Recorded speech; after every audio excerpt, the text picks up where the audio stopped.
아이의 인성과 삶의 태도를 키우는데 정말 꼭 필요하다고 생각해요. 그러니까 경제교육 이퀄 인성교육이라고 생각을 하거든요.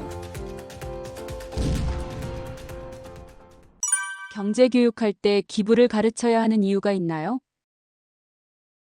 저는 기부를 강조를 많이 하는데요. 세상은 공평할까요? 이 질문을 한번 생각해 보시면 좋을 것 같아요. 저는 그렇지 않다고 생각합니다. 태어났는데 이미 부잣집에 태어난 사람도 있고요. 또 그렇지 않은 사람도 있고, 또 태어났는데 정말 몸이 건강한 사람도 있고, 몸이 불편한 사람도 있잖아요. 그래서 일을 하고 싶어요. 일을 하고 싶은데 몸이 불편해서 그렇게 하지 못하는 사람도 있고, 몸이 아파서 그렇게 하지 못하는 사람이 있고, 또 열심히 일을 했어요. 했는데도 생활비가 부족해가지고 힘겹게 사시는 분들도 있습니다. 그래서 적은 금액이지만 우리가 조금씩 나누고 도와주면 그것들이 모여서 그들에게 큰 힘이 될 거라고 아이에게 가르치고 있습니다. 기부는 돈으로 할 수도 있죠. 그런데 물품으로도 기부를 할 수 있잖아요. 그래서 저는 아이랑 집에서 물건이 쓸만한데 잘 사용하지 않는 중고 물품이나 아니면 새 상품이 집에 있으면 그걸 모아가지고 기부를 합니다. 요즘 뭐 아름다운 가게나 그런 것들이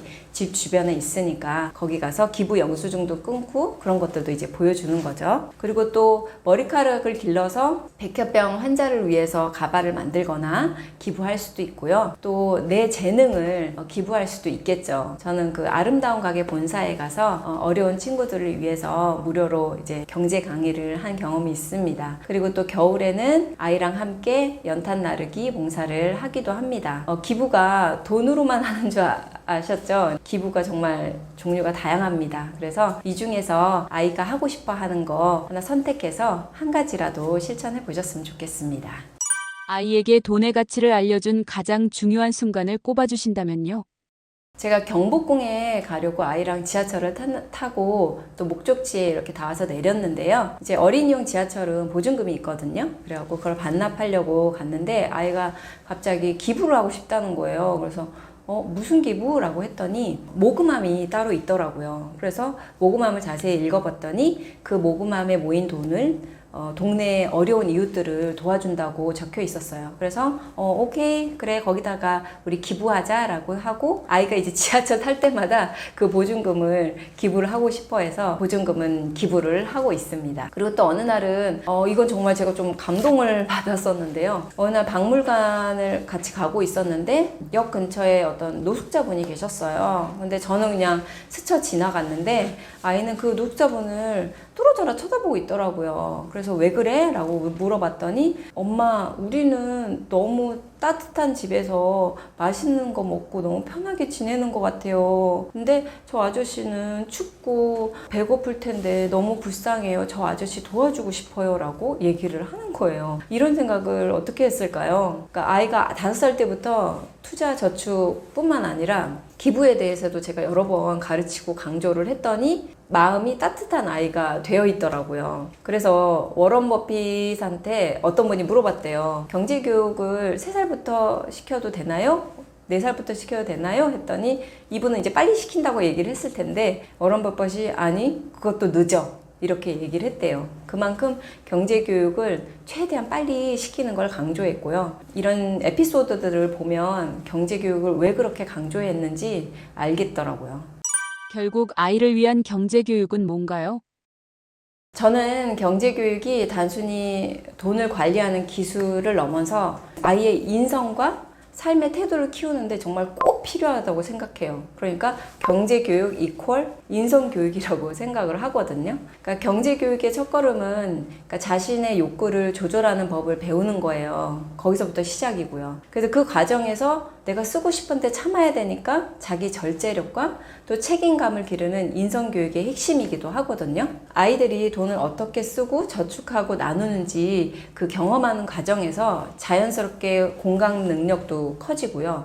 또 배려하고 자기 조절력 같은 그런 중요한 인성 요소들이 같이 나타납니다. 그리고 예를 들어서 용돈의 일부를 기부하거나, 그리고 이제 어떤 소비를 할 때도 꼭 필요한 거, 아니면 이게 단순히 욕구인지 이렇게 구분해서 소비하는 그런 결정하는 경험을 통해서 아이가 절제력이 생기고 또 다른 사람도 생각을 하게 되고 그런 힘을 기를 수가 있는 거죠. 그리고 경제교육을 통해서 아이가 실패와 경험을 경험하고 그 과정에서 또 실패했을 때는 좌절감이 있겠지만 그걸 극복하면서 또 자신감이 생기고 자립심도 키울 수 있습니다. 그래서 저는요, 그러니까 물질적인 유산을 남기는 것도 중요하겠지만 아이가 스스로 부를 창출하고 바르게 사용할 수 있는 그런 지혜를 갖추는 게 더 가치 있지 않나 이런 생각을 하고요. 그래서 경제교육은 아이가 건강한 사회 구성원으로 성장하기 위해서 인성교육이라고 저는 굳게 믿게 되었습니다. 제가 에피소드를 하나 더 들려드리자면,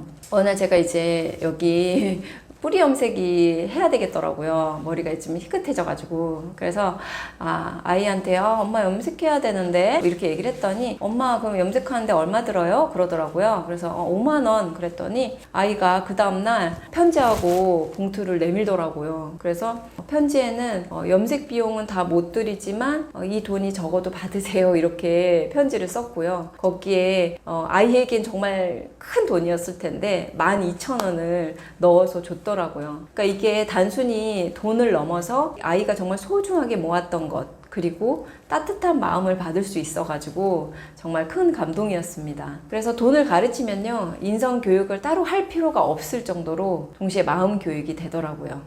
경제교육을 시작하려는 부모님들께 해주고 싶은 말씀이 있으신가요? 경제교육, 막 금융교육, 막 이러면은 막 알러지 반응 일으키고 너무 어려워요, 막 이렇게 느끼는 분들이 많아요. 그런데 생각해보면 우리가 뭐 운전을 할 때도 그렇고 어디 여행을 갈 때도 그렇고 우리 생활 곳곳이 다 돈이 빠지면 우리가 살 수가 없어요. 거의 모든 상황이 돈과 연결이 되거든요. 그래서 예를 들어서 뭐 우편함에 아파트 관리비 영수증 있잖아요. 그거 그냥 찍 버리지 마시고 그 안에 뭐가 있는지 보고 전기세가 여기 전기세 있네, 관리비도 있네, 근데 이거를 어떻게 하면 줄일 수 있을까 아이랑 얘기해 볼 수도 있고요. 아니면 뭐 프로젝트를 아이랑 해보는 거예요. 다음 달에 줄이면은 그 줄인 금액을 너 용돈으로 추가해 줄게, 뭐 이런 방법도 있겠죠. 그리고 또 지나가다가 만약에 도로가 망가졌어요. 그러면 이걸 보면서 아이야, 저 도로는 누가 고쳐줄까? 이렇게 물어볼 수 있겠죠. 그러면서 자연스럽게 세금에 대해서 얘기해 줄 수 있습니다. 경제를 어렵다고 생각하면 더 어려운데요. 경제를 너무 어렵게 생각하지 마시고 이제 경제 이렇게 선글라스처럼 경제라는 안경을 끼고 보면 정말 모든 것이 경제교육 소재가 될 수 있습니다. 만약에 경제교육 하다가 너무 어렵다, 어떻게 시작해야 할지 모르겠다 하시면 이제 네이버에 제 블로그 에코마마 블로그로 오시면 그동안 수년 동안 제가 쌓아놨던 그 자녀 경제교육 관련된 글이 한 100개 정도 되거든요. 그래서 여기 와서 참고를 해 보시고요. 또 추천드릴 사이트가 있는데요. 금융감독원 금융교육센터 사이트 들어가시면 여기 웹툰, 영상, 도서 이런 다양한 형태로 자료가 있으니까 또 활용해 보시기 바랍니다. 그리고 이제 유명한 마이클 델은 18세부터 저녁 식사할 때 있잖아요. 가족들하고 최근 경제 이슈를 자연스럽게 이렇게 얘기를 했다고 해요. 가장 좋은 경제 교육은 아이랑 경제에 대해서 그냥 얘기를 하는 거예요. 생각보다 어렵지 않죠? 오늘부터 아이랑 뉴스 시청하면서 경제 이야기 보따리를 풀어보시기 바랍니다. 구독자분들께 해주고 싶은 말씀이 있으신가요?